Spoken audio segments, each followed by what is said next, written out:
તો એ ઘાસને પચાવી શકતી નથી, પણ એને ફરી કાગળિયા અને કોથળીઓ મળે તો પછી સશક્ત બની જાય. હમણાં આશ્રમમાં આવી પાલિકાઓની બધી ગાયો મૂકી જાય બધા, એટલે હવે બંધ કરી લેવાનું છે. હમણાં જ 2 મહિના પહેલા જ આણંદ નગરપાલિકાનો ફોન આવ્યો હતો કે અમે ડબ્બાની ગાયો તમારાથી મોકલી આપી. મેં કહું મોકલાવીનો વાંધો નહીં, પણ પ્રશ્ન આ થાય છે કે કાગળની ખાધેલી ગાયો છે અને એ ખાયો ઘાસ ખાઈ શકતી નથી, પચાવી શકતી નથી, અને 10-15 દિવસમાં દુબળી પડીને બીમાર પડીને મૃત્યુ પામી જાય છે. સારી તમે ઘાસ ખાતી ગાયો મોકલો તો વાંધો નથી, આપણે કોથળીઓ ખવડાવીએ છીએ. કમસે કમ એક તો સેવા કરો કે કોથળીમાં મૂકવાનું જ બંધ કરી દો. તો જ્યારે નીચે ઉતરો ત્યારે જ્યાં ગાય ઊભી હોય ત્યાં છાણિયા રોટલી જે કંઈ ખવડાવવું હોય એ ખવડાવી શકો, તો પણ તમે ઇનડાયરેક્ટલી સેવા કરી રહ્યા છો. વૈષ્ણવ પરીક્ષિત દુઃખી થયો, આ ગાયની દશા કરનાર કોણ છે? દરેકના આંગણે ગાયો હતી, આજે આપણે બધાએ આંગણામાંથી ગાયોને કાઢી નાખી.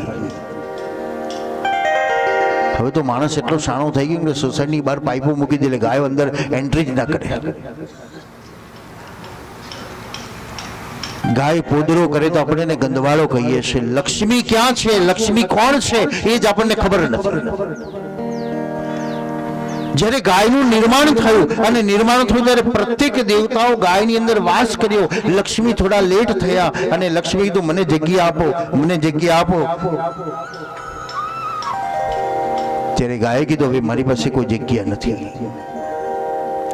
લક્ષ્મી કીધું ગમે તે મને સ્થાનમાં મને જગ્યા આપો. લક્ષ્મી કીધું પણ મારી પાસે કોઈ જગ્યા જ નથી. અંતે કીધું તારે રહેવું હોય, ઈચ્છા હોય તો મારી તો આ પોદરાના માર્ગની અંદર તમે રોકાવો. એટલે પોદરો એટલે લક્ષ્મી જ બતાવે છે. આપણે ગૌ પૂજન કરીએ છીએ એમાં વિશેષ રીતે આપણે અજ્ઞાનતા છે કે આપણે ખાલી ગાયનું મુખનું જ પૂજન કરીએ છીએ, પણ ખરેખર પૂજન કરવાની જરૂર, લક્ષ્મી પ્રાપ્તિ કરવી હોય તો ગાયના પૂછગાડી પૂજન કરવાની જરૂર છે કે જ્યાં લક્ષ્મી બિરાજમાન થયેલી છે. મુખમાં વાત કહી શકાય તમને, પણ ફળ આપનારી તો એ પાછળ લક્ષ્મી છે. જે ધન સ્વરૂપ કે છે, ગો ધન શબ્દ છે એ લક્ષ્મી છે. એ દરેક આંગણામાંથી આજે આપણે બધા આંગણામાંથી કાઢી મૂકી છે. પરીક્ષિતે જોયું કે ગાયોની આ દશા છે, દુબળી વસુકી ગયેલી, હાડકા દેખાતી. ઘણી આજકાલ બધું લોકો જાગૃત થયેલા છે એટલે ઘણી ગૌશાળાઓના ફોટા ફેસબુક પર મૂકે છે. હાડકા દેખાય એવી કાદવમાં મરું મરું કરી રહેલી ગાયો આવે, એટલે સંસ્થાવાળા પણ દોષિત છે કે જે 2-5 ગાયો રાખીને સમાજ પાસે રૂપિયા ઉઘરાય કરે છે, પણ એ ગાયને સાચવી શકતો નથી. કૃષ્ણાશ્રય આશ્રમની ભગવત કૃપા છે કે આશ્રમમાં તમે જુઓ તો લાગે નહીં કે ગાયો આ દૂધ નથી આપતી. એમ સશક્ત ગાયો છે. ત્યાં કોઈ પ્રોફેશનલ બેઝ નથી રાખ્યો કે હા ભાડે 5,000 નું 10,000 નું દૂધ નીકળે એવો પ્રયોગ કરો, એવી જ ગાયોને પરચેસ કરો, એવી જ ગાયો લોકોની પાસેથી લો. નહીં, ઇન્ટેન્શન તો એક જ છે, કમસે કમ ગાય કસાઈ ખાને જતી બચે. આજે રાષ્ટ્રમાં થોડી ચળવળ ચાલી રહી છે. ગાયને રાષ્ટ્રીય પ્રાણી તરીકે જાહેર કરો, રાષ્ટ્ર માતા તરીકે જાહેર કરો. માતા તો છે જ, એને જાહેર કરવાની ક્યાં જરૂર છે? આપણે જાગૃત થવાની જરૂર છે કે કમસે કમ મારી માં કસાઈ ખાને ન જવી જોઈએ, એ રખડતી ન રહેવી જોઈએ. પણ આપણે બધાએ આંખો બંધ કરી દીધી છે ને વિદેશમાં એક્સપોર્ટ થયા કરે, ગવર્મેન્ટ એને સપોર્ટ કરતા રહે છે. આજકાલ એ ભૂષણ ખાવાવાળાને સબસિડીઓ મળે છે, લાખો કરોડો રૂપિયાની લોનો મળે છે, અને તમારે ગાય પાલવવી હોય તો રૂપિયો નથી મળતો. સમાજની જે વિકટતા છે, જાગૃત થવાની જરૂર છે કમસે કમ. કારણ કૃષ્ણાશ્રય આશ્રમ ઉપદેશ તરીકે નથી, બહાર જઈને કહેતો નથી તમે ગાયો પાલવો. અહીં પાલવીને બતાવીએ છીએ કે અત્યારે 350 ગાયોની જે સેવા થઈ રહેલી છે, વૃદ્ધાશ્રમના વૃદ્ધોની જે સેવા થઈ રહેલી છે, નાના ગામડાની અંદર 32 વૃદ્ધો રહે એટલે એક આશ્ચર્યનો પ્રશ્ન લાગે કે ગામડામાં આવી રીતે આટલા બધા લોકો રહેશે, પણ એની જે વ્યવસ્થા છે, એનું જે ભોજન છે, રોજ ગરમ નાસ્તો અલગ અલગ પ્રકારનો, કારણ વૃદ્ધાવસ્થામાં માણસને ખાવાની ઈચ્છા વધારે થાય અલગ અલગ પ્રકારની, એટલે સાંજે પણ રોજ અલગ અલગ પ્રકારનું ભોજન મળતું હોય છે. તો વૃદ્ધો પણ ત્યાં રહેવા માટે ખૂબ તત્પર હોય છે. અનેકવિધ સેવાની અંદર એક નવો વિચાર 2004માં એક નિમિત્ત બનવા માટે, કે યાદગાર કરવા માટે, જ્યારે 1251 વૈષ્ણવ દ્વારા યમુના યાગનું આયોજન કર્યું હતું, અને એ સ્મૃતિને યાદ કરવા માટે એક બીજી પ્રેરણા એ સમયે યમુનાજીએ જગાડી કે બટુક ભોજન ક્રમ શરૂ કરીએ, કે પૌષ્ટિક ભોજન બધાને મળી શકે બાળકોને. 2004 થી 2021 સુધી કન્ટિન્યુ, વચ્ચે કોરોના સમયની અંદર થોડોક વિક્ષેપ પડ્યો, પણ કન્ટિન્યુ અત્યારે લગભગ 4 લાખથી વધારે બાળકો જેને એને પૌષ્ટિક, જે બાળકો નાના હતા આજે પરણવા જેવા થઈ ગયા, અને છોકરાઓ હવે ત્યારે યાદ કરે કે અમે પેલા અહીં જમવા આવતા હતા. અનેકવિધ આવી સેવાકીય પ્રવૃત્તિ કૃષ્ણાશ્રય આશ્રમ જે કરી રહેલો છે, જેનું માધ્યમ એક આશ્રય શ્રીમદ ભાગવત છે, અને એ ભાગવત થકી જે કઈ સેવાઓ પ્રાપ્ત થાય છે એ વૃદ્ધાશ્રમ, ગૌ સેવા, બટુક સેવા, એજ્યુકેશન સેવા, છાત્રવાસ સેવા, એવી વિવિધ સેવાકીય પ્રવૃત્તિ અંદર એનો વિનિયોગ થતો હોય છે. કહેવાનો અર્થ છે, કમસે કમ મારી ગાય કાગળ ન ખાય, કોથળી ન ખાય, એનું ભાવતું ભોજન એ ઘાસ જ માંગે છે. રોટલી આપીએ તો આપણી ઉદારતા છે, પણ એ તો ઘાસમાં સંતોષ માની લે છે. ઘાસનું ધણ તમે, અનાજ તમે લઈ લો, બસ એના ડાળખા રહ્યા ને એ મને આપી દો ને, આટલો ત્યાગ કોનામાં હોય? એ પરીક્ષિતે કીધું, આ ગાય દુબળી કેમ છે? કોણ છો તમે? હું ધર્મ છું, આ પૃથ્વી છે. જ્યારે જ્યારે ભગવાનને ભૂતલ ઉપર પધરાવા હોય છે, ત્યારે દેવતાઓ પૃથ્વીને પ્રાર્થના કરે છે, પૃથ્વી ગાયનું રૂપ લે છે અને ભગવાનને બોલાવે છે.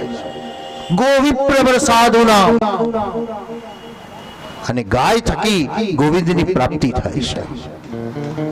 ગાય થકી ભગવાન ભૂતલ ઉપર પધારે છે. જ્યાં સુધી ગાય ના આવે ત્યાં સુધી કૃષ્ણ પણ ના આવે. પરીક્ષિત કીધું, કોણ છે આ કલી? કેવો છે કલી? કલિકાલના જે લક્ષણો બતાવ્યા છે, સત્યમ નાસ્તિ તપસૌચમ દયાદાનમ ન વિદ્યતે ઉદર ભરીણો જીવા વરાક્તા કુટભાષિણ. પહેલું લક્ષણ આપણને દેખાય છે અત્યારે. શરીર બગડ્યું એની ચાડી કોણ ખાય? તો જીભ. બધાને સ્વાદિષ્ટ ભોજન લાગે, પણ આપણને કડવું લાગે. પછી કહે ને ભાઈ તમારી જીભ બગડી જાય છે, કે અજીર્ણ થયું છે, કફ થઈ ગયો છે. તો આપણી અંદર કલી આવ્યો, એનું પહેલું લક્ષણ કયું? કોણ જાહેરાત કરે છે કલી આવ્યો? તો ખોટું બોલીએ ત્યારે જાણવાનું મને કલીનો રોગ લાગ્યો છે. ભગવાને બધું જ બે વસ્તુ આપી છે તમને, ક્યાંય કસર નથી કરી. 2 આંખો આપી, 2 કાન આપ્યા, 2 નાક આપ્યા, 2 હાથ આપ્યા, 2 પગ આપ્યા. બોલો કસર ક્યાં કરી? બધું જ આપવામાં 2 આપ્યું, પણ એક જ જગ્યાએ ભગવાને કસર કરીને 1 આપ્યું, મુખ 1 આપ્યું. હવે 2 મોઢા આપી દીધા તો કઈ વાંધો આવે જ ખરો? ભગવાને 2 પગ બતાવ્યું, ભાઈ તું તારા માટે દોડજે અને બીજાના માટે પણ દોડજે, તારા માટે લેજે ખરો ને બીજાના માટે કંઈક આપજે પણ ખરો. સારી વાતો સાંભળજે ને આધ્યાત્મની વાતો સાંભળજે, દુનિયાએ જોજે ને દુનિયા બનાવવાને પણ જોજે, પણ એક વસ્તુ એકને ધ્યાનમાં રાખજે, એક એટલે પરમાત્મા. સત્યમ વદ, બસ એકને પકડી રાખો. દુનિયા બદલવાની જરૂર નથી, ઓટોમેટિક દુનિયા બદલી જશે.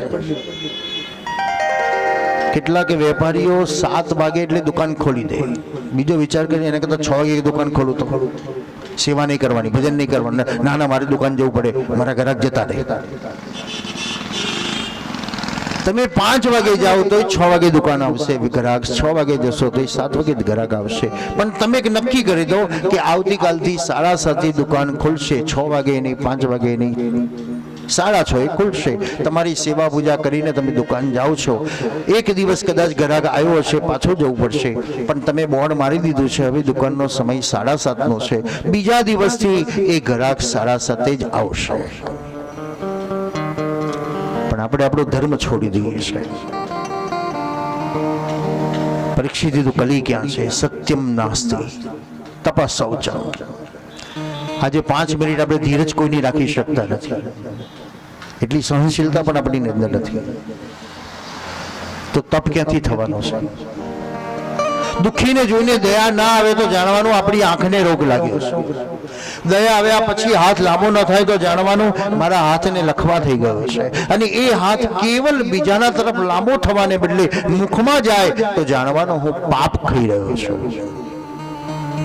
વૈદિક માર્ગે તેથી ભોજન ખાતા પહેલા પંચ ભાગ બતાવ્યો છે. આ અનાજ એ આપણા એકલાનું નથી. કીડી મકોડાને આપો, કબૂતર ખાનાની અંદર આપો, ગાય કૂતરાને આપો, કોઈ અતિથિને એને અર્પણ કરવું, અને પછીનો પ્રસાદ તમે આરોગો.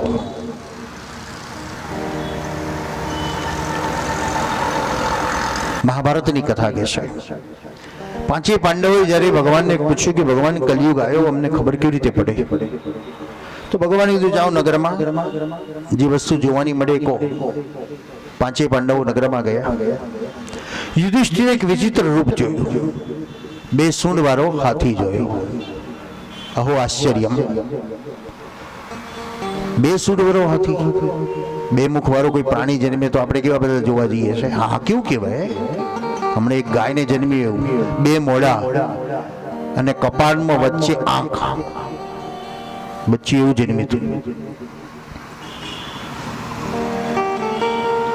યુધિષ્ઠિરને આશ્ચર્ય થયું, 2 સૂંઢ વાળો હાથી.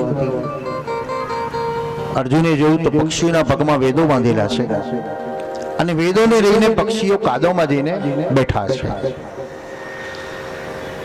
ભીમે જોયું, પહેલા કુવામાં પાણી છે, બીજા કુવામાં નથી, અને ત્રીજા કુવામાં પાણી છે. સહદેવે જોયું, એક વાછરડી ગાયને ધાવાને બદલે ગાય વાછરડીને ધાવે છે. નકુડે પણ વિચિત્ર જોયું. પહાડ ઉપરથી પડતો પથ્થર અનેક વૃક્ષોને તોડતો તોડતો છેવટે ઘાસના ઝુંડમાં આવીને અટકી ગયો. 5 પાંડવો કીધું ભગવાન અમે બહુ વિચિત્ર જોયું. શું જોયું? મેં 2 સૂંઢ વાળો હાથી જોયો. ભગવાને કીધું કલિકાલનું પહેલું લક્ષણ, માણસ 2 મોઢા વાળો થશે. બોલો, પહેલાના સમયમાં વચનમાં વિશ્વાસ હતો, ભાઈ બોલ્યું એટલે એમાં કોઈ લેખમાં મેખ નહીં. અને આજે તો બોલેલું નહીં બી લખીને બતાવો, ક્યારે ફરીશ એનો ખબર નથી. એટલે કળિયુગ આવી ગયો. બીજું લક્ષણ આપણી આંખની સામે છે. પહેલા કુવામાં પાણી છે, બીજા કુવામાં નથી, અને ત્રીજા કુવામાં પાણી છે. ભગવત કૃપાથી આપણે સુખી છીએ. તો પહેલો વિચાર આપણને કેવો આવવો જોઈએ? મારો પાડોશી ભૂખ્યો છે, દુઃખી છે, તેનું મદદ કરું. પણ વિચાર આવે ખરો આપણને? કારણ શત્રુ પણ એ છે અને મિત્ર પણ એ જ છે. પણ આપણે મિત્ર પછી દેખાય, શત્રુ પહેલો દેખાય છે. એને બાળવા માટે આપણે ત્રીજા ઘેર જઈને કાં તો ગામની બહાર જઈને લાખો રૂપિયા દાન કરીએ છે. માને ઘરમાં 500 ની સાડી પહેરાવતા નથી, પણ માતાજીના મંદિરમાં જઈને 5 લાખનો ચલાવો કરી દઈએ છે.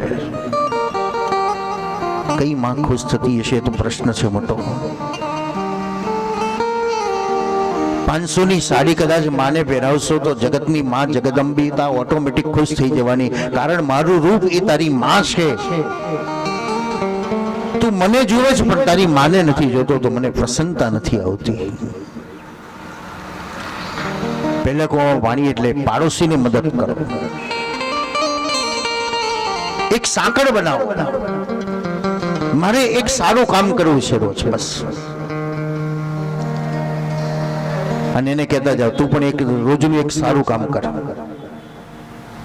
तो एक दिवस आखी दुनिया सारा काम करती થઈ જાય तो दुनिया क्या दुबड़ी रहे, दुनिया क्या दुखी रहे।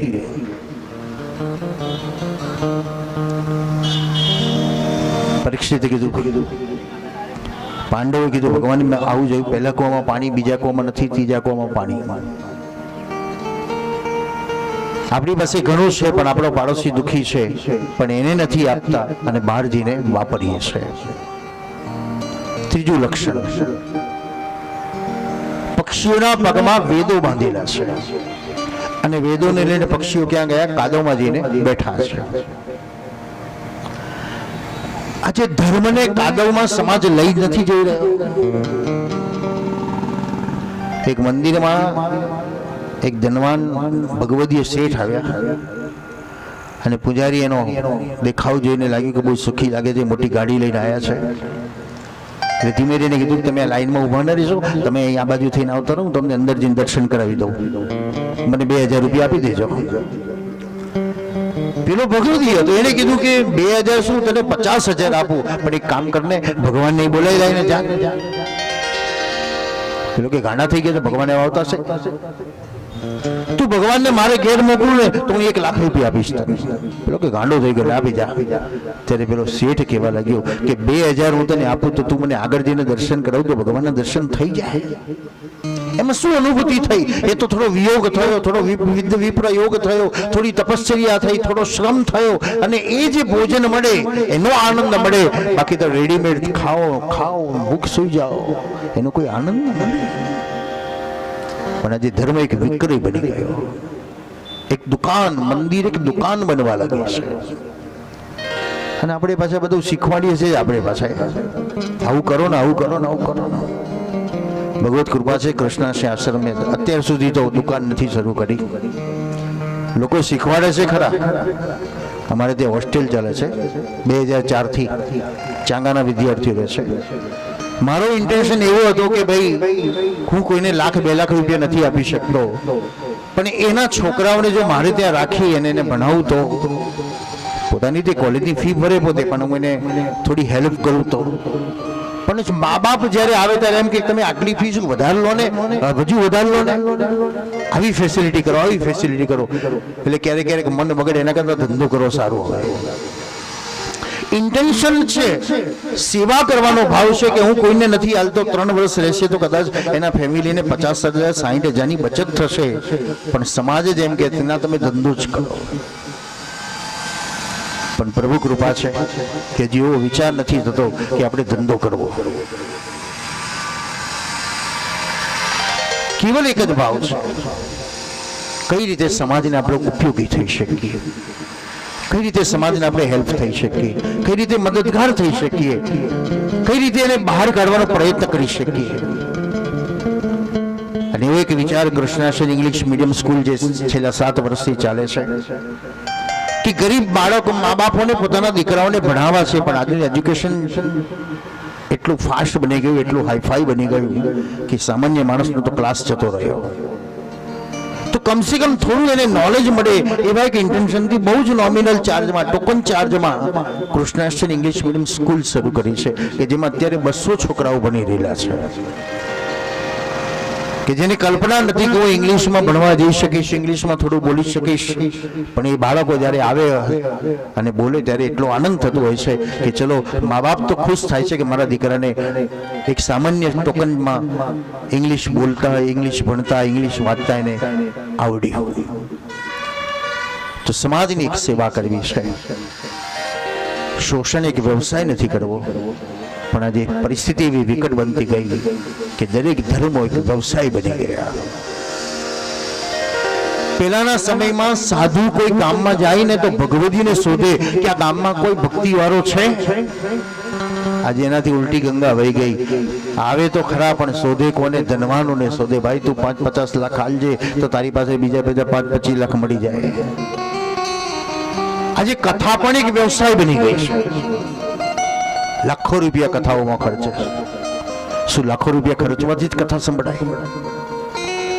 હજારો વર્ષ પહેલાના યાદ કરો તો વડવૃક્ષના નીચે, વૃક્ષોની નીચે એ ઋષિમુનિઓ કથા કહેતા હતા, પણ આજે એક ભપકું બની ગયું, એક આખી કંપની બની ગઈ। એજન્ટો બની ગયા અને એક વ્યવસાય દ્વારા આખો સમાજને, અને પછી પરિણામે કે લાખો ને કરોડો કથાઓ થાય કે કરોડો રૂપિયા ખર્ચીએ તો પણ એનો ઉપયોગ નથી થતો, કારણ સમાજ નથી સુધરતો, કારણ એની દ્રષ્ટિ જ વ્યવસાય ઉપર છે. તો તમે 25 કરોડ રૂપિયા ખર્ચીને દીકરાને ડોક્ટર બનાવ્યો, MBBS, અને પછી દીકરાને તમે એમ કહો બેટા તું સેવા કર, તો દીકરો સેવા કરે ખરો? મા બાપે ના કહી શકે બેટા 25 કરોડ રૂપિયા ખર્ચ્યા છે, વિદેશમાં ભણવા મોકલ્યો, તો હવે તું ભેગા કર, પેલા પછી હોસ્પિટલ બાંધવાની એના માટે રૂપિયા જોઈશે, એટલે ભેગા જ કર, પેલા ભેગા જ કર. સમાજની જે વિકટતા આવી છે, સમાજની જે વિષમતા આવી છે, જાગૃત થવાની આપણે જરૂર છે. રોગ મને થયો છે તો ચરી મારે જ પાડવી પડશે. લોકો ભલે સારું ખવડાવતા હોય, પણ મને જે અનુકૂળ નથી આવતું એનો મારે ત્યાગ કરવો જ પડશે, તો જ હું નિરોગી બનીશ. પણ જે અનુકૂળ નથી ને એ વસ્તુ ખાઈએ તો પછી રોગીસ્થ બનવું પડે છે. સમાજમાં જે આડંબર ચાલતો જાય છે, આજે ભપકો બધા જુએ છે, ચમત્કાર જુએ છે, પણ માણસ એટલો બુદ્ધિનો ઉપયોગ નથી કરતો કે જો રૂપિયાના 2 રૂપિયા બનાવતો તો એ જ કરોડપતિ થઈને ઘરમાં ના બેઠો હોત કે ઘેર ઘેર ફરે છે. પણ લોભની અંદર માણસ અંધ બની જાય અને પોતાનું હોય એ બધું દુઃખી થઈ જાય છે.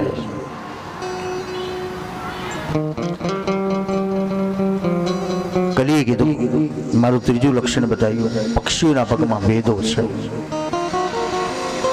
આજે શાસ્ત્રો વેચાય છે અને લોકો પૂછે છે તમે કથાના કેટલા પૈસા લેશો? હમણાં એક જણે પરમ દિવસે અમદાવાદ ગયો તો મને એક જણે કીધું કે એક શાસ્ત્રીએ મને 2.5 લાખનું પેકેજ આપ્યું. મને શું આવ્યું વખતે પેકેજ આપ્યું? હા, આ પેકેજ છે. આ તો કેવલ પ્રવાસ છે, વાણીનો પ્રવાસ છે, ધર્મનો પ્રવાસ છે, કારણ બોલનારો તો એ અંદર છે.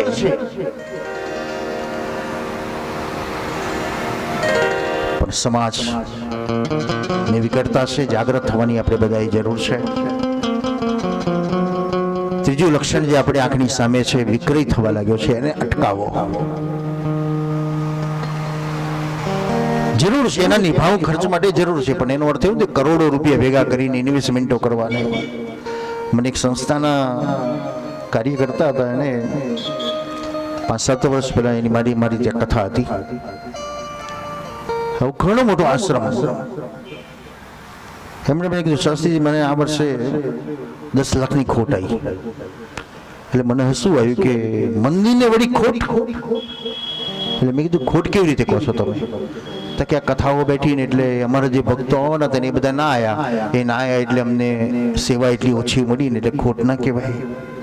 બોલો, વગર રૂપિયાનું ઇન્વેસ્ટમેન્ટ છે અને એમાં પાછા ખોટ બતાવે છે. એના શરણમાં રહેલાને કોઈ ખોટ હોતી નથી, એ તો ઓટ જ હોય છે. એ વધતું જ જાય, પણ જ્યાં સ્વભાવ. ત્રીજું લક્ષણ, પક્ષીઓના પગમાં વેદો છે. જાગૃત થવાની જરૂર છે. ધર્મનો વિકરી ન થવો જોઈએ.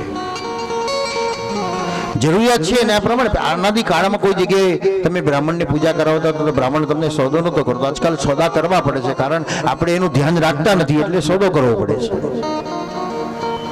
તો આપણું પણ કર્તવ્ય છે કે એ બ્રાહ્મણ મારી ત્યાં પૂજા કરવા આવ્યો, સેવા કરવા આવ્યો છે, જે કંઈ કર્મ કરે છે એનું યોગ્ય મહેનતાનો સમય પ્રમાણે મારે એને આપવું જોઈએ. પણ આપણે ના આપીએ એટલે બીજી વાર કે હવે નક્કી જ કરો તો જ તમારું કામ કરો. તો ક્યારેક માણસાની સહજતાને આપણે દુરુપયોગ કરીએ છીએ. પણ છતાંય બ્રાહ્મણે બ્રાહ્મણત્વ રાખવાની જરૂર છે. પોતાના સ્વાભિમાન તરીકે નહીં, પણ પોતાના ઈશ્વરમાં નિષ્ઠા રાખવાની જરૂર છે કે હું એનું કાર્ય કરું છું, એ મારું કાર્ય પરિપૂર્ણ કરતો જ હશે. બાકી બ્રાહ્મણ ભિક્ષુક નથી, બ્રાહ્મણ અયાચક નથી. એ અયાચક એટલે ઈશ્વર આચિક છે, એ યાચક નથી. એ આપણા આંગણે આવે ને તો ભીખ માંગવા માટે નહીં, પણ એ આપણું પાપ લેવા માટે આવેલો છે કે તમારું પાપ હું લઈશ અને મારી મંત્ર શક્તિ દ્વારા હું તમને આશીર્વાદનું સુખ પ્રદાન કરીશ. બાકી દાન લેવું એ પણ ભયંકર વસ્તુ છે, એક વિસ્ફોટ છે. આપવું તો વિસ્ફોટ છે જ, કારણ એ સમયે મનમાં કેટલું ભયંકર યુદ્ધ થાય છે. પણ જે કંઈ તમે દાન આપ્યું છે એ લેનારે લીધા પછી એનું કર્તવ્ય બને છે. કારણ મનુષ્યના કરેલા કર્મ ક્યાં અટકે છે? આંગળીના ટેડવે.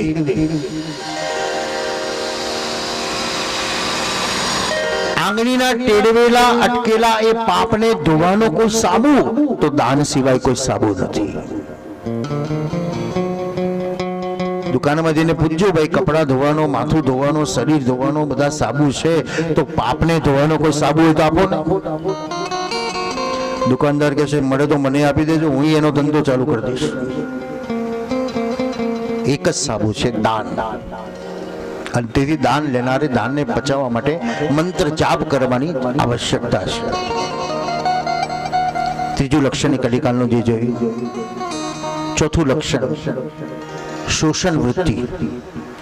ગાય વાછરડીને ધાવેનો અર્થ બતાવે છે શોષણ. આજે આપણે કેટલું સમાજનું શોષણ કરીએ છીએ. દુખીને દુખી કરતો જઈએ છીએ અને સુખી સુખી થતો જાય છે. આજની મોંઘવારીમાં ધનવાનને ચિંતા નથી અને ગરીબને પણ ચિંતા નથી. પણ ચિંતા કોને છે? મધ્યમ વર્ગની ચિંતા છે. પીલાતો જાય છે કોણ? મધ્યમ. તો શોષણ થતું ગયું. જરૂર છે, કહી શકાતું નથી, છોડી શકાતું નથી, અને આપણે એનો દુરુપયોગ કરતા જઈએ છીએ. તો શું ધર્મ શાંત બેસશે? ધર્મ બધું મોગામાં બેસ જોયા કરશે આ બધું? તો પાંચમું લક્ષણ જે બતાવ્યું, પહાડ ઉપરથી પડતો પથ્થર એટલે ધર્મ શિખર ઉપર હતો. પણ ધર્મ જ્યારે વિકરાળ બન્યો ત્યારે બળવાન વૃક્ષો, સંગઠનો, શક્તિશાળીઓ, જ્ઞાનીઓ એ બધાનો નાશ કરતો કરતો ધર્મ ક્યાં આવીને અટક્યો? જ્યાં ભગવત નામ સ્મરણ, લીલું ઘાસ હતું ત્યાં આવીને અટકી ગયો. અહીં ઘાસ એટલે ભક્તિ બતાવી છે.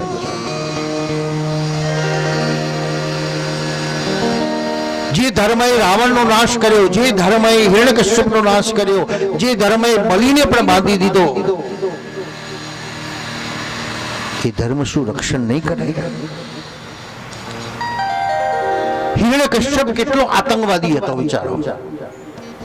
આજનો આતંકવાદી તેનો રતિભાર પણ ન કહેવાય.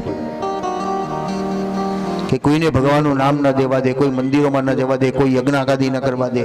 એ બોલે એટલે રાત ને એ બોલે એટલે દિવસ. પણ એવા હિરણ્યકશ્યપને મારવા માટે એક લોહીનું ટીપું પડ્યું ખરું? કોઈ શસ્ત્ર ઉપાડવા પડે ખરા? સૈન્ય ભેગું કરવું પડ્યું ખરું? કેવલ ભગવાને પ્રહલાદને મોકલી દીધો, અને પ્રહલાદે એવી એક વિસ્ફોટ શક્તિ પ્રકટ કરી નામ સ્મરણની, અને એ નામ સ્મરણની શક્તિ પ્રકટ થતા ભગવાન ઋષિ સ્તંભમાં પ્રકટ થઈ ગયા અને વિકરાળ રૂપ કરતા હિરણ્યકશ્યપનો નાશ કરી દીધો. ये मंत्र शक्ति जो है, यंत्र शक्ति से एक स्टेप आगे मंत्र शक्ति है, जो सर्जक और विनाश दोनों करते हैं. यंत्र केवल विनाश करता है, लेकिन मंत्र सर्जक भी करता है.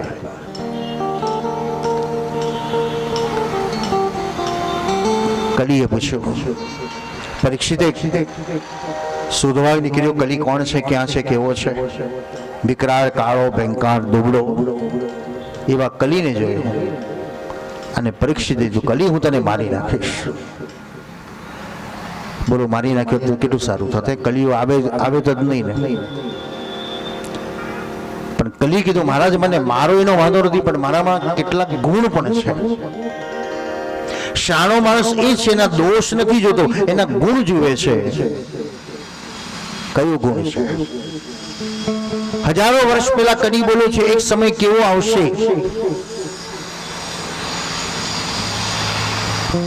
કલી કીધું એક સમય કેવો આવશે, કોઈ ભગવાનનું નામ નહીં લે. હવે ભજનો તો કરતા રહ્યા, ટીવીઓ આવી ગયા, એમાં પાછા મોબાઈલ આવી ગયા, એટલે વાંચન જતું રહ્યું, ટીવી ભજન જતું રહ્યું, બધું જતું રહ્યું. ભગવાનનું નામ નહીં લે કોઈ. માંડ માંડ પોતાનું જીવન પૂરું કરતો હશે તો બીજાને મદદ ક્યાં કરવાનો છે, દાન ક્યાં કરવા દેશે?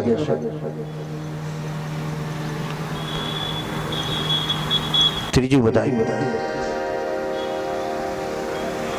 એ દાન નહીં કરી શકે, ભજન નહીં કરી શકે, સમય નથી એની પાસે, તો તીર્થયાત્રાઓ કરવા ક્યાં જઈ શકશે? પરીક્ષિત કીધું મહારાજ આવો સમય આવશે, કોઈ તીર્થોમાં નહીં જાય. અને આજકાલ આપણે બધા તીર્થોમાં ક્યાં જઈએ? પિકનિકમાં જ જઈએ છે. સારું રહેવાનું, સારું જમવાનું બે મળે તો વાંધો નહીં, 50,000 લાખ ખર્ચો થાય તો વાંધો નહીં. પછી કે ભગવાનની વેણુના સૂર ન મળે તો ન મળે.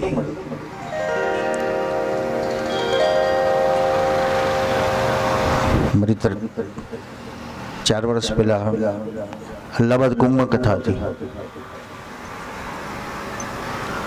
ઘણી વખત એક વખતે મને કીધું ખરું તમારા અહીંથી ભક્તોને લઈને આવો, પણ મેં કીધું અમારા ભક્તો બધું સહન ના કરી શકે,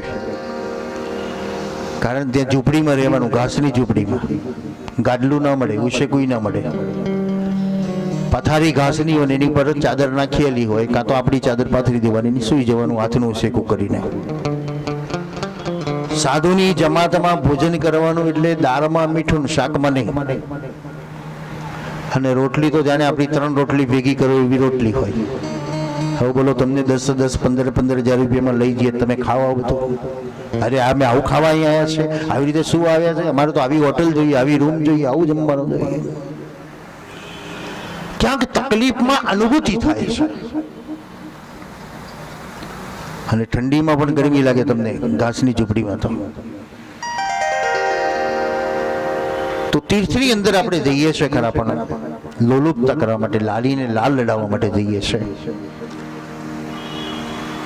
પરીક્ષિતે વિચાર કર્યો એક સમય એવો આવશે કોઈ તીર્થમાં નહીં જાય, દાન નહીં કરી શકે, જપ તપ નહીં કરી શકે, તો શું કલીમાં બધું નાશ પામી જશે? ત્યારે કલી કીધું એક ઉપાય છે, તું મને જીવતો રાખું તો. મારા યુગમાં મોટામાં મોટો ફાયદો કર્યો છે કેવલ ભગવત નામ સ્મરણ. નામ સ્મરણથી જ બધા જ દોષો દૂર થઈ જશે. તુલસીદાસજી તેથી કહે છે, મંત્ર જાપ મમ દ્રઢ વિશ્વાસા, પંચમ ભગતિશો વેદ પ્રકાશા, યજ્ઞાનામ જપ યજ્ઞોસ્મિ. મંત્ર મહામનિ વિષય વ્યાલ કે, મેટત કઠિન કો અંક ભાલ કે. કેવલ નામ સ્મરણથી કુંડળીના ગ્રહો પણ બદલાઈ શકે છે. નાનક તો ત્યાં સુધી કહે છે, નાનક દુખિયા સબ સંસારા, જો સુખિયા જો નામ આધાર. જેની પાસે ભગવત નામ સ્મરણનો આધાર છે ને, એ દુનિયામાં સુખીમાં સુખી છે. કડીમાં કેવલ નામ સ્મરણ મળ્યું, સસ્તું, સરળ, સહજ, જેટલું લેવાય એટલું લેવાય, પણ લેવાનું મન થાય છે. આજે એકાદશી છે ને, ભજન કરીએ ને ભજનમાં જઈએ, ગયા હઈએ આપણે. ભજન ગાનારો એટલો મોટો અવાજ કરીને ભજન ગાતો હોય, અને આપણે બધા જીલનારા કેવી રીતે જીલીએ? શ્રી રામ જય રામ જય જય રામ, શ્રી રામ જય રામ જય જય રામ. પેલી જોડેવાળી બેનપણી હોય, એ ચાવીઓ આપણને આપે, થોડો મોટો અવાજ કરો, મોટો અવાજ કરો, આટલા બધા બેઠા છો, અવાજ બહાર જતો નથી. અરે મારું ગળું બેસી ગયું, આ ઠંડો વાયરો આવે છે ને, શરદી થઈ ગઈ, ગળું બેસી ગયું. ભગવાનનું સ્મરણ કરવું હોય તો ગળું બેસી જાય, પણ જો પાડોશન જોડે ઝઘડો થાય તો ગળું કેવું ખુલી જાય છે? આ કલીનો પ્રભાવ છે.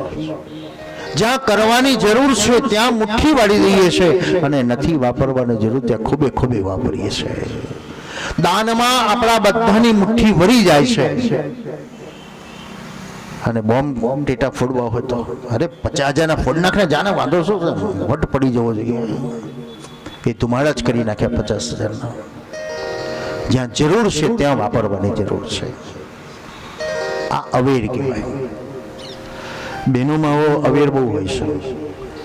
એટલે ધર્મની અંદર આગેવાન કોણ છે અત્યારે? તો બહેનો છે, કારણ એની પાસે અવેર છે. પતિએ 1000 રૂપિયા આપ્યા હોય કે લો અઠવાડિયાનો ખર્ચો, પણ બહેનો 1000માંથી 200-300 રૂપિયા બચાવી જાય. કસર કરે ને, શાક ઓછું લાવીને નહીં, પણ 5, 6, 7 દુકાનો ફરી આવે, રૂપિયો 2 રૂપિયા ક્યાં ઓછો છે? અને એ 2, 5, 10 રૂપિયા ભેગા કર્યા હોય અને એ 300 રૂપિયા ક્યાં વાપરી દે? જ્યાં આવી કથા થતી હોય, સત્સંગ થતો હોય, કોઈ મનોરથ થતો હોય, કોઈ ગરીબ અભ્યાગત આવ્યો હોય અને ત્યાં આપી દેશે. એ ઉદાર બની જાય છે. એનો અવેર કરે, રૂપિયાનો અવેર કરે. ક્યાંક બચાવવાની જરૂર છે અને ક્યાંક વાપરવાની પણ જરૂર છે. કલીએ કીધું મારો આ ગુણ છે, ક્યાં રહીશ? હવે કલી ઘર બતાવે છે. જોઈ લેજો, આપણા ઘરમાં નથી આવ્યો ને કલી. વ્યભિચાર એ મારું ઘર છે, જુગાર એ મારું ઘર છે, અનીતિ એ મારું ઘર છે, અધર્મ એ મારું ઘર છે. નીતિના કમાતા કદાચ આપણને દુઃખ પડશે, પણ એ આપણા સંતાનોને સુખ આપી દેશે. અનીતિના માર્ગમાં કમાતા કદાચ આપણને પ્રારંભમાં સુખ મળશે, પણ અંતે દુઃખ જ છે. પરીક્ષિત પોતાના નગરમાં આવ્યો. પહેલી વાર પરીક્ષિતે વિચાર કર્યો કે મારા પિતાઓએ ખજાના કેટલા બનાવ્યા છે, કેટલા ભેગા કર્યા છે, જોવા તો દે. તમારો પરીક્ષિત પણ એક દિવસ આવું જ કરશે. હો, આપણે ગયા પછી આપણી ગેરહાજરીમાં એ ડબલા, પટારા, પોટડીઓ બધું ખોલશે. ક્યાંક દાગીનો નીકળે છે, ક્યાંક રૂપિયાની થપ્પી નીકળે છે. ભલે તમારા ઘરમાં અદ્ભુત પ્રકારના સાધનો વસાવ્યા છે, પણ એક વધારે વસાવો, સારું પુસ્તક વસાવો. એ રામાયણ, ગીતા, ભાગવત જેવા શાસ્ત્રને વસાવો. કારણ એ રોગનું મૂળ છે અને રોગનું અસર પણ તમને એ આપી દેશે. સમય મળશે સંતાનોને આવું રામાયણ, ભાગવત, ગીતા જેવું પુસ્તક હાથમાં આવશે અને દુઃખી છે ને જો વાંચશે તો ઓટોમેટિક એને સોલ્યુશન મળી જશે, એને દવા મળી જશે. પણ આજે કદાચ તમે વસાવ્યું હશે ને તો છોકરાઓ પશ્ચિમ ફેંકી દેશે. સારા પુસ્તકો હવે તો મળતા નથી, મિશ્રિત થઈ ગયું બધું. નવા પુસ્તકો પોતાના બહાર પાડતા જાય. ઓરિજિનલ જે શાસ્ત્રનો મર્મ છે એ ગૌણ બની ગયો અને પોતાની વ્યક્તિગત મહત્તા વધી ગઈ. આજે ધર્મની અંદર પણ આ દશા છે. વ્યક્તિ પૂજાની મહત્તા કેવી વધતી ગઈ. ભગવાન સાઈડમાં જતા રહ્યા અને પોતે જ ભગવાન બની ગયા. શાસ્ત્રનો બેઝિકલી જે નોલેજ છે, ધર્મનો શાસ્ત્ર, ઋષિઓનો જે શાસ્ત્રની અંદર જે મર્મ મૂક્યો છે એને ગૌણ બનાવી દીધો. આજ કઈ કથાઓ પણ કેવી બની ગઈ. એ 2 કલાક નાચગાન જ થતા. 3 કલાકની કથામાં 2 કલાક તો નાચગાન જ થાય. હવે 1 કલાકની કથામાં તો બધા કેટલાક દ્રષ્ટાંતો આવ્યા હોય, એટલે સાર તો કઈ મળે જ નહીં. અને પબ્લિકને એમાં જ રસ હોય છે, ભાઈ થઈ કરીને નચાવે. કેટલાક નાચનારા બોલાવડાવે પાછા. હવે ડાયરો જ કરવો હોય તો અલગ ડાયરો ન કરી દે, નાચગાન કરવું હોય તો અલગ એનો પ્રોગ્રામ કરે છે. સત્સંગ છે, આધ્યાત્મની વાત છે, ત્યાં આધ્યાત્મનું રહસ્ય જણાવવું જોઈએ. આજકાલ તો વક્તાઓ ઉભા થઈને વ્યાસપીઠ ઉપર નાચે છે. હવે તો એ ગવૈયા બની ગયા, હવે પવૈયા બની જશે. શ્રીમદ ભાગવત જે વિકટ પરિસ્થિતિ કલિકાલનો સામનો કરવાનો છે, પણ આપણે આપણું ધ્યેય છોડવાની જરૂર નથી. દુનિયા જે કરતી હોય પણ આપણે આપણો ધર્મને સાચવવાની ફરજ છે. કારણ ઘાસના ઝૂંડમાં આવીને ધર્મ અટક્યો છે, ઝાડ અગાડી ધર્મ ન અટક્યો. એ સંપત્તિના બાળકનો પણ નાશ કરી નાખશે, શક્તિના બળનો પણ નાશ કરશે, પણ ધર્મ ત્યાં ના આશ્રય જાય છે જ્યાં ભક્તિ છે. પરીક્ષિતે પહેલી વાર તપાસ કરી. એક પટારાને તારું મારેલું જોયું. જિજ્ઞાસાયમ. આ જિજ્ઞાસા તો આપણે બધાને છે ને. તમને કોઈ એમ કે કઈ જોવાનું નથી, તમારે તો જોયા વગર આપણે રહેતા નથી. વારે ઘડે ગમે તેમ કરીને જોઈ તો લઈએ છીએ. જિજ્ઞાસા છે, શું છે શું છે. પરીક્ષિતની જિજ્ઞાસા થઈ કે પટારાને તારું માર્યું, આખા ઓરડા ખુલ્લા ને પટારાને તારું જોયું. સુવર્ણમય હીરા જડી સોનાનો મુકુટ નીકળ્યો. ઓહો, અમારા પિતાઓ શું એનો મહિમા નતા સમજતા? કે આ મુગટ તો રાજાના મસ્તક ઉપર શોભે એવો, એને આમ ધૂળ ખાતો મૂકી દીધો. આ મુગટ પહેરી લો. અને વ્યાસજીએ કલમ લખી, એકદા ધનુર્ધુમ્યન વિચરન મૃગયામ વને. કદાપી પરીક્ષિત શિકાર કરવા ગયો નથી, પણ એકદા એક દિવસ પરીક્ષિત શિકાર કરવા ગયો. ક્યારે ગયો? એનો વિચાર કેમ આવ્યો, કેવી રીતે આવ્યો? કારણ કલીનો સંગ થયો.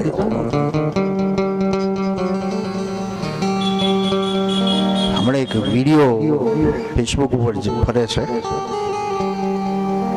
કોઈ કથાકાર છે ને એને મુખ્યમંત્રીને ચેલેન્જ આપી દીધી કે 1 કરોડ રૂપિયા મને ભંડોળ આપી જાઓ, નહીં તો હું તમારું આમ કરી નાખીશ, આમ કરી નાખીશ, આમ કરી લે. પછી ખબર પડી કે તો નશામાં બધું બોલ્યો હતો. તો એની મતિ ભ્રષ્ટ થઈ ક્યારે? એ નશાનો સંગ થયો અને લોકોએ નાટક બનાવી દીધું આખું એનું. એમ પરીક્ષિતને કલીનો સંગ થયો અને એને વિચાર આવ્યો શિકાર કરવાનો. હવે પેલા બોલનારાની શું દશા છે તે તો સરકાર જાણે. અત્યારે તો ગાળી દીધો છે પિંજરામાં. કારણ વિનાશ કાળે વિપરીત બુદ્ધિ, સ્મૃતિ વંશાત બુદ્ધિનાશો, બુદ્ધિનાશાત પ્રણશ્યતિ. આ જીભ ક્યાંક લપસી પડે ને તો એવી લપસી પડે ને તો ટાંટિયા તોડી નાખે છે.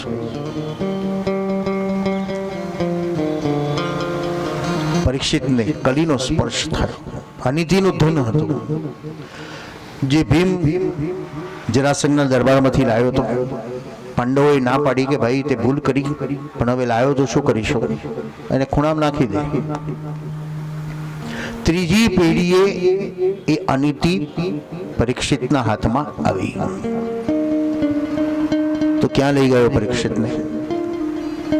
ભૂખ અને તરસથી વ્યાકુળ બનેલો પરીક્ષિત શમીક ઋષિના આશ્રમમાં ગયો અને આશ્રમમાં જઈને જોયું કે ઋષિ સમાધિમાં છે, ઋષિ ધ્યાનમાં છે, ભૂખ લાગી છે, તરસ લાગી છે. અરે મને કોઈ સ્વાગત કરતું નથી, મારું સન્માન કરતું નથી. કલીના આવેગમાં પરીક્ષિત ભાન ભૂલ્યો. સર્પને ત્યાંથી જવું, ધનુષ બાણમાંથી ધનુષ કાઢ્યું અને ધનુષમાંથી બાણ કાઢતાની સાથે મૃત સર્પને ઉપાડીને ઋષિના ગળામાં મૂકી દીધો. પરીક્ષિત જતો રહ્યો. નશામાં શું બોલી નાખ્યું ખબર ન પડી. શ્રમિકના પુત્ર શૃંગી આવ્યા. પિતાના ગળામાં મૃત સર્પ જોયો, હાથમાં જળ લીધું અને શ્રાપ આપી દીધો. 7મા દિવસ તક્ષકનો તને દંશ થશે. 7 દિવસ આપણા બધાના નિશ્ચિંત છે. રવિથી સોમ આપણા બધાનો નિશ્ચિંત છે, પણ કયો દિવસ આવશે એ આપણને ખબર નથી. એટલે આપણે પરીક્ષિત જ છીએ. પરીક્ષિત બનવાની હવે જરૂર છે, જાગૃત થવાની જરૂર છે. જેમ દીકરો યુવાન બને એટલે જાગૃત થાય, હવે પૈસા કમાવા પડશે એટલે કેવો કમાય છે. દીકરો જાગૃત થાય કે મારે ભણવું જ છે તો કેવો ભણે છે. એમ હવે આપણે જાગૃત થવાની જરૂર છે. મારે પરમાત્માને પામવા છે. શ્રમિકે કીધું બેટા તે ભૂલ તો કરી, તે શ્રાપ આપ્યો, પણ હું એક સંત છું, હું પરીક્ષિતને બચાવી લઈશ. આકાશવાણી થઈ 7મા દિવસે તક્ષકનો દંશ થવાનો છે. એક ક્ષણનો પણ વિલંબ કર્યા વગર પરીક્ષિતે બધાનો ત્યાગ કરી દીધો. કેવો વૈરાગ છે. 25 વર્ષ સુધી જે દીકરી પિતાના ઘરમાં રહી છે, પણ લગ્ન થતાની સાથે 25 વર્ષનો નાતો કેવો તોડીને જતી રહે છે.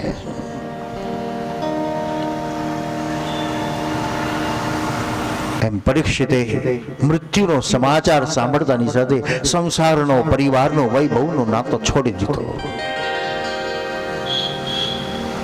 રોગ લાગ્યો મને ભયંકર, દવા કરી લઉં. આ દવા ક્યાં મળે છે? કોઈ ડોક્ટરની પાસે નથી દવા, ઋષિ મુનિની પાસે દવા છે. પરીક્ષિત એક ઋષિ પાસે જવા લાગ્યો, એક ઋષિને કહેવા લાગ્યો મને દવા આપો. કોનામ મૃત્યુ, અમે દવા આપીએ પણ સર્ટિફિકેટ ના આપીએ. પરીક્ષિત કીધું નહીં, મારે તો સર્ટિફિકેટ જોઈએ કે મારું મૃત્યુ નહીં થાય, મને બચાવી લેશો. કોઈ તૈયાર નથી. દુઃખી થયેલો પરીક્ષિત ગંગાના કિનારે ગયો.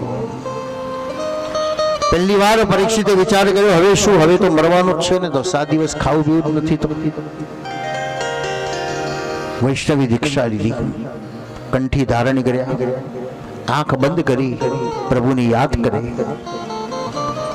અને પરીક્ષિતની વાણી જાણે ભગવાને સાંભળી લીધી.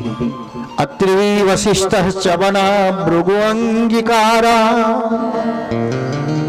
અત્રિ વશિષ્ઠ ચવન ભૃગુ અંગીરા મેઘાદી તિથિઓ એક એક પોતાના સ્થાન છોડી અને ગંગા કિનારે આવવા લાગ્યા. કારણ બધાને વાવરો મળી ગયા. સુખદેવજી મહારાજ પધારી રહેલા છે, સુખદેવજી મહારાજ પધારી રહેલા છે.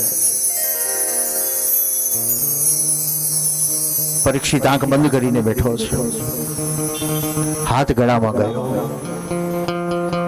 બોલો, ઊંઘમાં આપણો હાથ ગળામાં જાય અને સોનાની સાંકળ ન દેખાય તો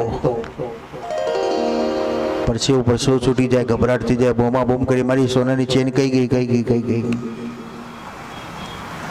પરીક્ષિતનો પણ હાથ ગળામાં ગયો અને એ સમયે પરીક્ષિતને એવો ભાસ થયો કે આ ગળામાં શું છે? સર્પ છે. લાઈટો બંધ હોય ને તમે ગુમા ચાલતા હો અને દોરડા ઉપર પગ પડી જાય તો શું આપણે માનીએ? બૂમ કરે, એ સાપ આવ્યો. પરીક્ષિતે આંખ ખોલી તો સર્પ નથી, તુલસીની માળા છે. આ તુલસીની માળા શું નથી કરતી એ બતાવે છે. સોનાની સાંકડી પહેરો એનો વાંધો નથી, વિરોધ નથી, એક સમૃદ્ધિનું ઐશ્વર્યનું પ્રતીક છે. પણ સાથે સાથે 2 રૂપિયાની તુલસીની માળા પણ ધારણ કરો, કારણ એ પરમાત્માનું પ્રતીક છે.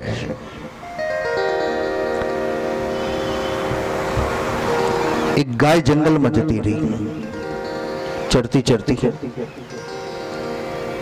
અને પાણીમાં સરસ ઘાસ હતું એટલે ઘાસની લાલચમાં ગાય પાણીમાં જવા લાગી. આગળ કાદવ ભયંકર આવ્યો અને ગાય ફસાઈ ગઈ.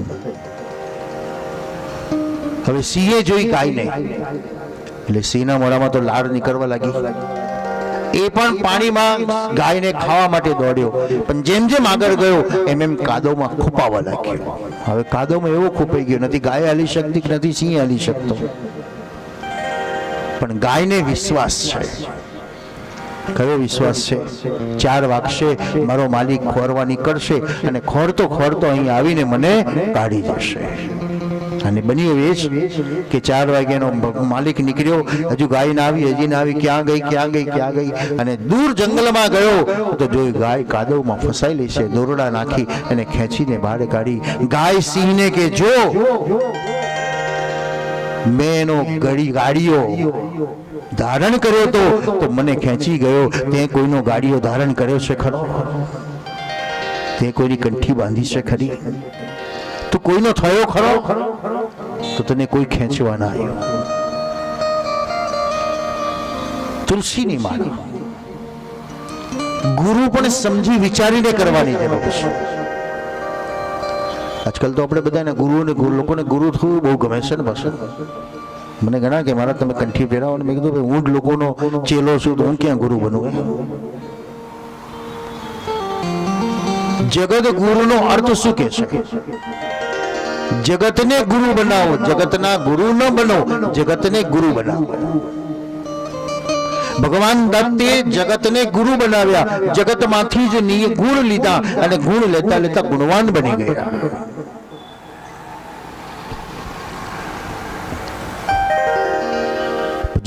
નિષ્ઠાનંદ શંકરાચાર્ય જગન્નાથપુરીના બહુ સુંદર એનું વક્તવ્યમાં કહેશે કે જે જગતગુરુ છે પણ સોના ચાંદીના આસનનો ત્યાગ કરી દીધો. છત્ર ચંબરો લઈને નીકળવાનું નહીં. તો જગતગુરુ હોય એટલે છત્ર ચંબરો કેટલો બધો કાફલો હોય, પણ છડી ચંબર વગર એક સામાન્ય માણસની જેમ એ નીકળે છે. એનો એક જ ઇન્ટેન્શન, એને નિયમ એ લીધેલો કે જ્યાં સુધી હત્યા બંધ નહીં થાય ત્યાં સુધી આ છડી ચંબરનો, સોના ચાંદીના આસનોનો ઉપયોગ નહીં કરું. એ સત્તા શા કામની? સોનાના સરવણ બેસવાથી ખાલી લોકોના ચરણ પખાડવાથી નહીં, પણ એ સ્થાન ઉપર બેઠા પછી કમસે કમ હું મારું કર્તવ્ય ન કરી શકતો હોઉં તો એ સ્થાનનો કોઈ પ્રભાવ નથી, એનો કઈ મહત્તા નથી. આવા સમાજમાં જો સંતો છે, અને ઘણા એને મેં વક્તવ્ય પણ ઘણા સાંભળે છે. એક સામાન્ય માણસે જેમ ટ્રેનમાં બેસે છે, જગતગુરુ જેને 4 પીઠનો એક આચાર્ય છે, પણ સામાન્ય ટ્રેનમાં જાય, કોઈ કાફલા, પોલીસોના કાફલા નહીં. અને એટલું સત્ય વર્તમાનની સ્થિતિની અંદર એ મોદી સાહેબને પણ કહી શકે અને મનમોહન સાહેબને કહી શકે છે, પણ સત્યની વાત કહે છે. કોઈ સંપ્રદાયની વાત નહીં, કોઈ ચીલાચીલીઓ બનાવવાની વાત નહીં, કોઈ ભંડોળીકું કરવાની વાત નહીં, સત્યની વાત. સનાતન સત્ય શું છે? અને એને તો ત્યાં સુધી કીધું. આજકાલ તો દરેક પક્ષો વાળા પોતપોતાના આચાર્ય બનાવી દે છે, પોતપોતાના કથાકારો બનાવી દે છે અને પોતાનો જ પ્રચાર કરાવડાવે છે. આ બધી પરિસ્થિતિઓ આવી છે.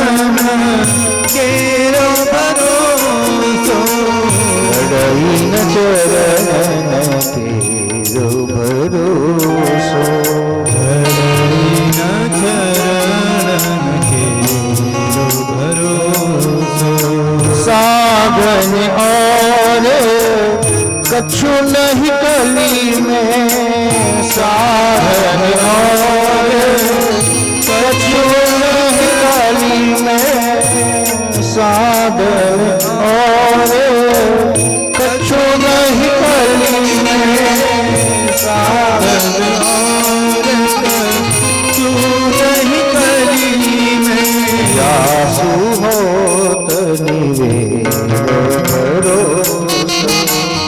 जड़ई न चरण केरो भरोसो, जड़ई न चरण केरो भरोसो, जड़ई न चरण केरो भरोसो. विश्वासेर गुरुर्वाक्यम श्रद्धावान लभते ज्ञानम. પરીક્ષિતને વિશ્વાસ જાગ્યો, જે ભગવાને ગર્ભમાં મારું રક્ષણ કર્યું છે એ ભગવાન મૃત્યુના સમય પણ મારું રક્ષણ કરશે. આવો વિશ્વાસ છે આપણને ભગવાનમાં. જે ભગવાને મારું ગર્ભમાં રક્ષણ કર્યું છે ભગવાન મારું વર્તમાનમાં રક્ષણ નહીં કરે, મૃત્યુના સમય મારું રક્ષણ નહીં કરે. વિશ્વાસ ભગવાન કરે જ છે. પલ પલનું ધ્યાન ભગવાન આપણું રાખે છે.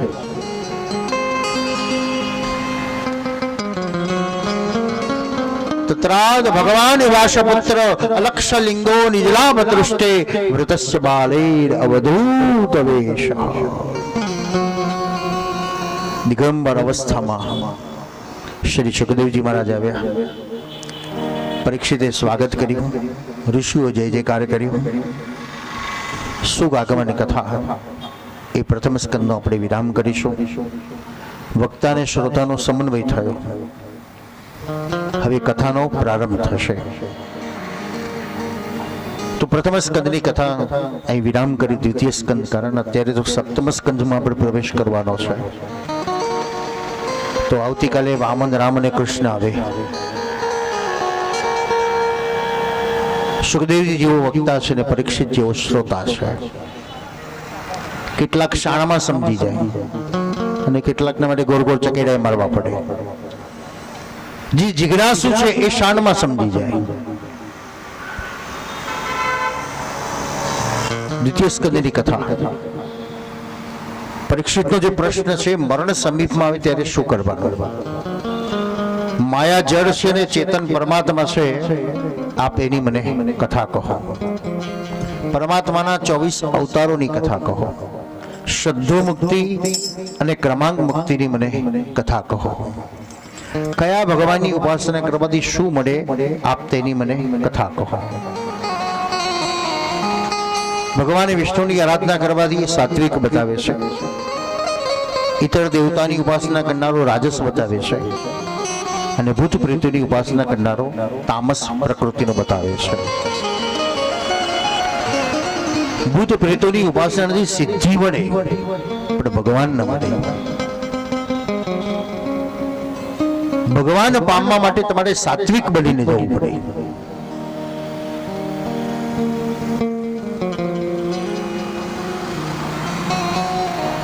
યુક્તાહાર વિહારસ્ય યુક્ત ચેષ્ટસ્ય કર્મસુ યુક્ત સ્વપ્નવબોધસ્ય યોગો ભવતિ દુઃખા. હવે દુઃખના રોગને ભગાડવો હોય તો ડોક્ટર પાસે જઈએ તો રોગ ભગે, પણ ફરી પાછો લાગી જાય. પણ એવો એક ઉપાય કરી લે કે રોગ આવે જ નહીં. તો પ્રમાણમાં ભોજન બતાવ્યું, પ્રમાણમાં વ્યાયામ બતાવ્યું અને પ્રમાણમાં આરામ બતાવ્યો. ભૂખ લાગે ત્યારે ખાઓ, શરીરને થોડો આરામ પણ આપો અને થોડોક વ્યાયામ પણ આપો, તો શરીર સ્વસ્થ રહેશે. યોગીઓ તપસ્યા કરતા હતા, એક એક બબ્બે ટંક, એક એક બબ્બે દિવસ સુધી ભોજન ન મળે તો પણ ચલાવી શકતા હતા. અને આપણી પાસે એટલી તાકાત તો છે જ, કમસે કમ 24 કલાક સુધી તો ન મળે તો વાંધો કઈ આવતો નથી આપણને. એટલી તો એની સ્પિરિટ મળે છે. આપણે આજે ખાધું છે, આવતીકાલ બપોર સુધીમાં આપણને એની તાકાત મળે છે. તો આજે ભગવત સ્મરણ કર્યું છે તો કમસે કમ આવતીકાલ સુધી તો એની તાકાત આપણી અંદર રહેવી જ જોઈએ. સુખદેવજી મહારાજે વર્ણન કરી દીધું. પરીક્ષિત કીધું મહારાજ મને સંક્ષિપ્તમાં કહેશો તો કઈ ખબર નહીં પડે, કારણ કે એક શ્લોકમાં આખું ભાગવત પૂરું કરી દીધું. અત્ર સર્ગ વિસર્ગસ્ય મન્વંતરેશાનો કથા નિરોધા મુક્તિરાશ્રિતા. પરીક્ષિત કીધું મહારાજ મારે તો બધું ઉપર ગયું, કઈ સમજણ ન પડી. અત્ર તત્ર સર્વત્ર સર્ગ નિસર્ગ મન્વંતર ઈશાનું કથા મને બધી પૃથક પૃથક કરીને સમજાવો. એટલે વિસર્ગ લીલા કહો, સર્ગ લીલા નહીં, વિસર્ગ લીલા કરો. સુખદેવજીએ કથાની શરૂઆત કરી દીધી, સારામાં સમજાવી દીધો. પરીક્ષિત કીધું મહારાજ, પણ સુખદેવજી મહારાજે વિચાર કર્યો મેં કથા તો શરૂ કરી દીધી પણ મંગલાચરણ તો કર્યું નહીં, ભગવાનને યાદ તો કર્યા નથી મેં. એટલે અધવચ્ચે બધા સુખદેવજી મંગલાચરણ કર્યું. નમો નમસ્તે વૃષભાય વિદુરકાષ્ટાય મુહુર્ગુયોગિના નિરસ્ત સામ્યાદિક્ષય નરાદશા સ્વદામણે બ્રહ્મ નિરક્ષતે નમઃ. 5 લોકમાં ભગવાન બિરાજે છે. અંતર્યામી સ્વરૂપમાં, સ્વર્ગમાં, સ્વરૂપમાં, અર્ચા સ્વરૂપમાં, સમષ્ટિ સ્વરૂપમાં. એવા પ્રભુને 5 જગ્યાએ વંદન કરી દીધા. પણ ન બોલી શક્યા. શું? રાધા શબ્દ ન બોલી શક્યા. કારણ રાધા વગર કૃષ્ણ નથી ને કૃષ્ણ વગર રાધા નથી. સુખદેવજીએ શ્રીમદ ભાગવતમાં રાધસા શબ્દનો ઉપયોગ કર્યો, રાધા ન કરી શક્યા. શ્રીમદ વલ્લભાચાર્ય સુબોધિનીમાં કહે છે રાધા શબ્દ નથી પણ એક ગોપી બતાવી. એનો નિર્દેશ એ થાય છે ગોપી એટલે એ રાધા. રાધા કૃષ્ણ સાથે ક્યાંય નથી પણ છતાં કૃષ્ણ વગર એ રહી શક્યા નથી. જેના રોમ રોમ વ્યાપ્ત છે તે રાધા. એક વ્રજવાસી કનૈયાના ઘરની સામે જઈને કીર્તન કરે, રોજ કીર્તન કરે પણ કનૈયો દર્શન જ ના આપે. એટલે એક વડીલે કીધું ભાઈ તું અહીં કીર્તન કરું છું, કનૈયો તને દર્શન નથી આપતો, પણ એક કામ કર, બરસાના જા અને તે શ્રી રાધાજીની સામે જઈને તું કૃષ્ણના કીર્તન કર. એટલે પેલાને તો ચલો ને રાધાજીના દર્શન થાય તો ત્યાં કનૈયાના કીર્તન ગઈ ગયા. આ વ્રજવાસી ત્યાં રાધાના મહેલની બહાર બેઠો બેઠો કનૈયાના કીર્તન ગાય અને જેવું કૃષ્ણનું નામ કાનમાં પડતાની સાથે રાધા દોડતા આવી ગયા. ब्रजवासी की दूर माँ तो बहुत दयालु है। इतना दिन से कन्या के घर पे कीर्तन गा रहा था लेकिन कन्या का दर्शन नहीं हुआ और आपके घर पे आकर पहली बार मैंने कीर्तन गाया और आपका दर्शन हो गया। श्री राधा ने कहा तुझे कन्या का दर्शन करना है? हाँ, तो एक काम कीजिए, इनके घर के बाहर जाकर बैठकर राधा का कीर्तन गाइए तो तुरंत कन्या दौड़ कर आएंगे। રાધાને યાદ કરો ને કૃષ્ણ આવે, અને કૃષ્ણને યાદ કરો ને રાધા દોડી આવે. શ્રી રાધાજીને વંદના કરી. આંબોય અખંડ ભુવન માંથી ઉતર્યો, આંબો અખંડ ભુવન માંથી ઉતર્યો, આંબો અખંડ ભુવન માંથી ઉતર્યો, વ્રજ ભૂમિમાં આંબાનો વાસ, સખી રે આંબો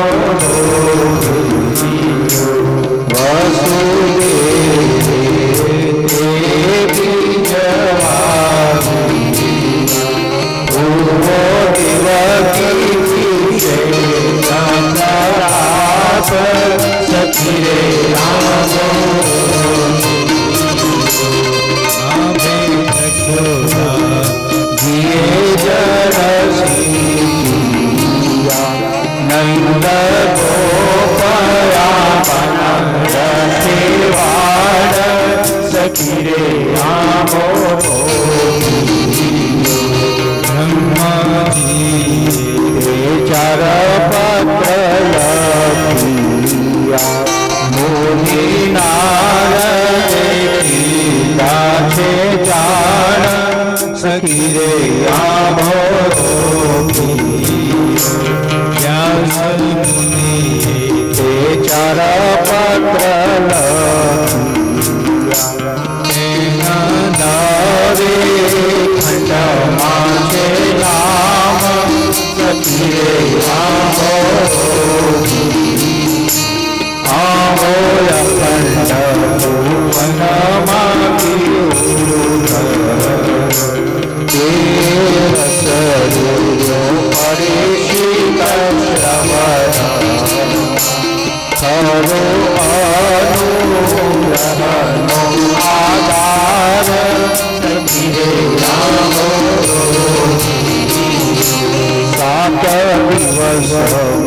કૃષ્ણ ભગવાન